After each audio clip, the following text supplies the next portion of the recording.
Suv osti hayoti, ya'ni okeanlar, dengizlar, daryolar va ko'llarda yashovchi tirik organizmlar Yer sayyorasidagi hayot muvozanatini saqlashda muhim rol o'ynaydi.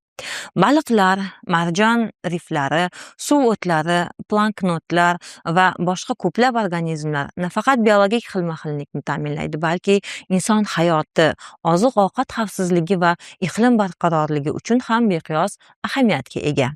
Afsuski, so'nggi 10 yilliklarda inson faoliyati natijasida suv osti ekotizimlari jiddiy xavf ostida qolmoqda. Shu bois suv osti hayotini himoya qilish bugungi kunning dolzarb global masalalaridan biri hisoblanadi va u bugungi kunda Birlashgan Millatlar Tashkilotining barqaror rivojlanish maqsadlaridagi ichidagi 14-maqsadni suv ostidagi hayot sifatida alohida belgilangan. Suv osti ekotizimlari yer atmosferasi va iqlimini tartibga solishda muhim vazifani bajaradi. Okeanlar karbonat angidrid gazining katta qismini yutib, global isishni sekinlashtiradi. Fitoplanktonlar esa kislorod ishlab chiqarib, yer atmosferasidagi kislorodning sezilarli qismini ta'minlaydi. Bundan tashqari, millionlab odamlar baliqchilik va dengiz mahsulotlari orqali oziq-ovqat va daromad manbaiga ega. Suv osti hayoti tibbiyot va ilm-fan uchun ham katta ahamiyatga ega. Ko'plab dori vositalari dengiz organizmlaridan olinadigan biologik faol moddalarga asoslanadi.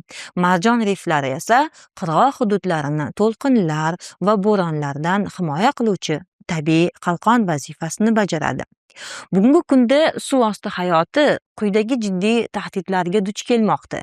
Plastik va maishiy chiqindilar bilan ifloslanish, neft va kimyoviy moddalarning suvga tushishi, haddan tashqari va noqonuniy baliq ovlash, iqlim o'zgarishi va suv haroratining oshishi.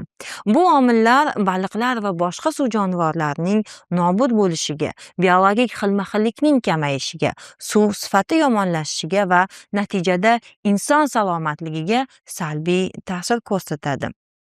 Termiz iqtisodiyot va servis universiteti ushbu global maqsadni qo'llab-quvvatlagan holda barqaror rivojlanish 14-doirasidagi ilmiy tadqiqot ishlari va xalqaro hamkorlikka asoslangan maqolalar chop etib kelmoqda. Xususan, 2025-yilda chop etilgan qayta aylanma akvakultura tizimlarida suv sifatini boshqarish uchun tizimli dinamika modeli nomli ilmiy maqolada suv resurslaridan barqaror foydalanish, akvakultura tizimlarida suv sifatini boshqarish va ekologik xavflarni kamaytirish masalalari ilmiy modellashtirish asosida tahlil qilingan.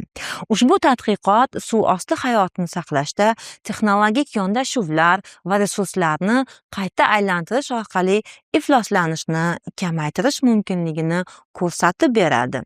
Termiz iqtisodiyot va servis universitetida barqaror rivojlanishning 14-doirasida olib borilayotgan ilmiy tadqiqotlar va chop etilgan maqolalar suv osti hayotini muhofaza qilish, suv resurslaridan barqaror foydalanish va ekologik muammolarni ilmiy asosda hal etishga qaratilgan muhim hissa bo'lib xizmat qiladi.